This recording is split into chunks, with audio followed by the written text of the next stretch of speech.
maybe the most fun sports day of the year. The second most fun is when Sam Amick joins us. And lo and behold, we have that right now. Sam's at home, actually. Look at that. And his Stingers Up pullover. Welcome in, Samuel. How are you? Gentlemen, doing just fine. How are you? What is that behind you? I know that's not deer antlers on your wall. That's what I thought, too. Where are you talking about? Here? Over here? No, exercise machine. It's an exercise machine. Oh, yeah, that's an elliptical. And then look at you. Toucan. I can't figure out my spacing here. Yeah. Sam right there. I got you. Okay. This action. Then we got the great Bill Russell and not Bill Russell. I'm sorry. We got Wilt and Kareem. Look at that. That's a great background. Thanks, I think you got a couple cobwebs on the elliptical, though. I was on that thing yesterday. Quick to fire back. Sam, I'm going to ask you the obvious sports radio question, but we do this every year and check in because you do have a vote. I'll ask two things. Question A, do you have an MVP in mind yet? Question B, do you agree, leading question here, do you agree that this Jokic Embiid debate, I don't know, over the last 2 weeks, it's gotten weird. It's gotten weird. Yeah. It's like the most vanilla way of describing it. Yeah. Right. I'm now looking at my phone. I'm going to try to pull up a number for you in a second on that topic. Some little bit of data. Yeah, I mean, yes, I have a vote. Who do I have in mind? Embiid's playing his tail off, and I've not been there. I'm going to have to look at him hard. I think right now I'm a Giannis voter. I also am going to have to check myself and not have recency bias when I dive into a guy's situation like I did this week. I actually just this morning published a Q&A with Giannis and enjoyed greatly talking to him about the race at, some great length. And so, yeah, but I mean, a weird MVP race. Jokic obviously playing incredible ball. And now the Nuggets losing 4 in a row is the kind of thing that in a tight race, I think absolutely could change votes. And we'll see what happens. To your thing that you alluded to about the discussion. Yeah. And honestly, even before Kendrick Perkins and JJ Redick on ESPN talked about the race element of voting, where essentially Perk felt like the largely white media was biased towards Jokic. This is, to be honest, something like I had talked about with some black colleagues, just about like optics versus reality. And I'm a sucker for at least having discussions based in truth, right? God forbid.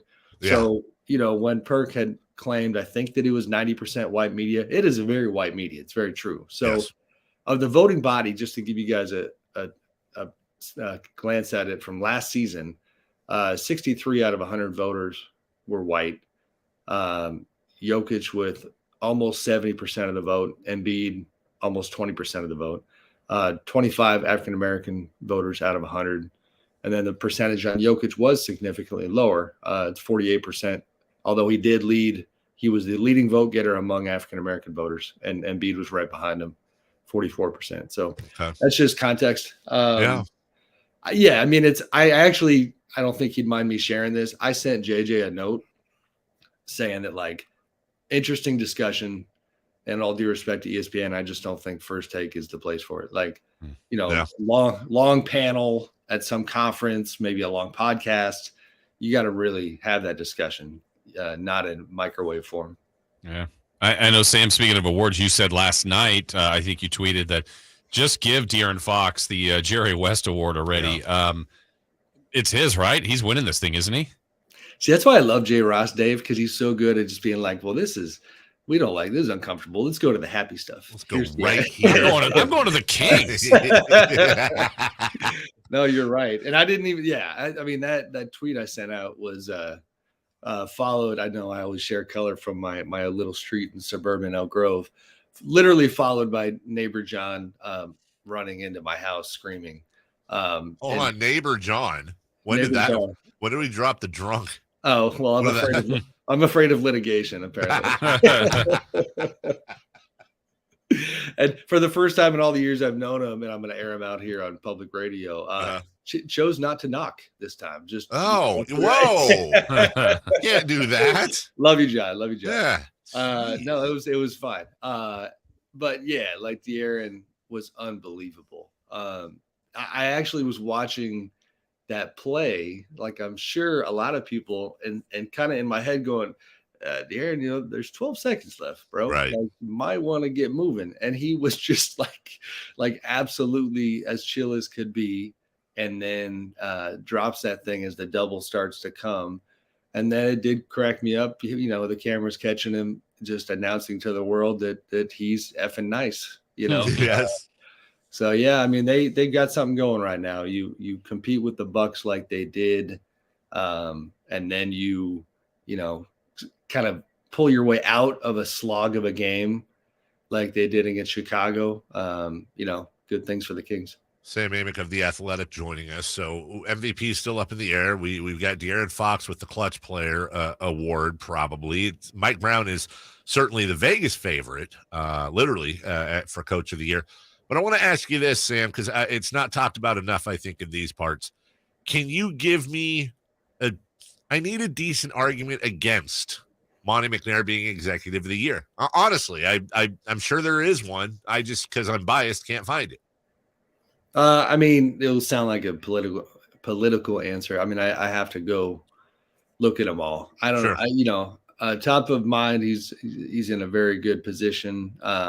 That's such a weird award, though, because as I think you guys know, listeners might not, the executives vote on that award and not the media. Right. And like there have been years when it's like you study the results and it's like, man, it seems like there's all kinds of petty, for lack of a better way of putting it, like certain guys that for whatever reason, and Monte's very well liked and hasn't been around long enough to really tick people off, I don't think, but like where you see the way people vote, maybe based on past situations. But yeah, he's on that short list.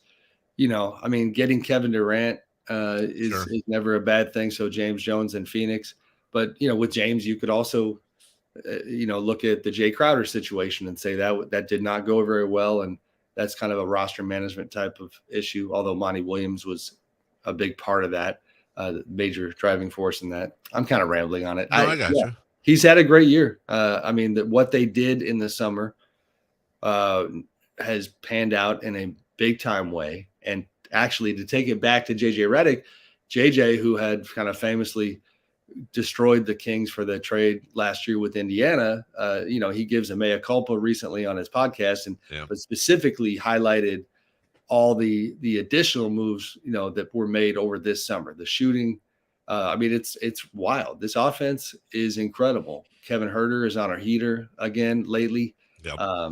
And you see these defenses just absolutely exhausted trying to keep up with the Kings' action, and it's fun to watch. Sam, I think we talked about it last week, but now we got a little more clarity from the league about John Morant, getting the 8 games. I know he's already served some time here. I don't know, where are you with this, how the league handled it, how Memphis handling it, and where Ja will go going forward? So another shameless plug. I'm always good for one or two. We wrote a piece that Joe Varden at our place is with the Grizzlies right now. And Joe and I teamed up on a piece this morning about the Ja situation. Part of it, to Joe's credit, was talking to some of the Grizzlies teammates about where they're at, and, supportive comments, but insightful comments about them acknowledging, that he's got to make some changes here. The punishment, where am I at? It's hard to say, because I don't know. They claim, and this is, you talk about nuance, guys, in the statement, it drives me crazy when these statements that you got to really read 3 and 4 times to understand what the NBA is saying. What they announced is that they did not find that the gun was his. Or they could not prove that it was his. They did not prove that it was not his. They don't know if he brought it to the club. They don't know if he brought it on a plane. They couldn't prove that he did. And so they just didn't get the kinds of answers that would have led to a massively long suspension. But, they did. They also, it does not mean that they discovered that Ja didn't bring it, wasn't responsible. They just, honestly, it sounds like couldn't get to the bottom of a lot of it. he does his interview on ESPN. It was fine. I think the focus for him, listen, he's in his early 20s. He's massively wealthy. It's not the first dude by any means. Like, the partying is actually, I think the gun thing, whatever it was before, is going to go away because he has now seen that it's going to put his entire career at risk. I actually think the nightlife and the partying stuff is, for the Grizzlies' purposes, more of their concern, more of their focus, and something that long before these headlines, what we learned and what we reported in the piece, was internally a pretty significant concern, to the extent that they had even changed travel schedules, to kind of deter some of the nightlife action that they were worried was kind of weighing him down. So we'll see. I mean, it obviously feels pretty light, you know what I mean? But it kind of is what it is. Well, it is what it is. That and more at The Athletic. Sam Amick. Get your subscription or two. Great deals, by the way, going around right now as well. I think I saw one 99 cents for like 6 months or something like that. And as we go down the home stretch, we'll be visiting with Sam, as we always do each and every week, as God forbid, the Sacramento Kings might be a playoff team this year. And I'm sure, Sam, you got to tell John to knock, dude. Then it's an open invitation. And you trust me, you got to nip this one in the bud, dude. I think I have a text in front of me. He's countering that my wife made him apparently eat some really gross candy once he came in the house, so that makes up for it. Okay, well there you go. Detente. Thanks, buddy. We'll talk to you soon. I was gonna say, Dave, just go ahead. I'm gonna tell the station to take like $5 a month off of my stipend, and then you can stop complaining about your subscriptions. That's all. Oh, well, that'll take care of about a third of my monthly fee. So there we go. That's all I'm giving. We'll see you next week, brother. Thanks, Take care. Bye. That's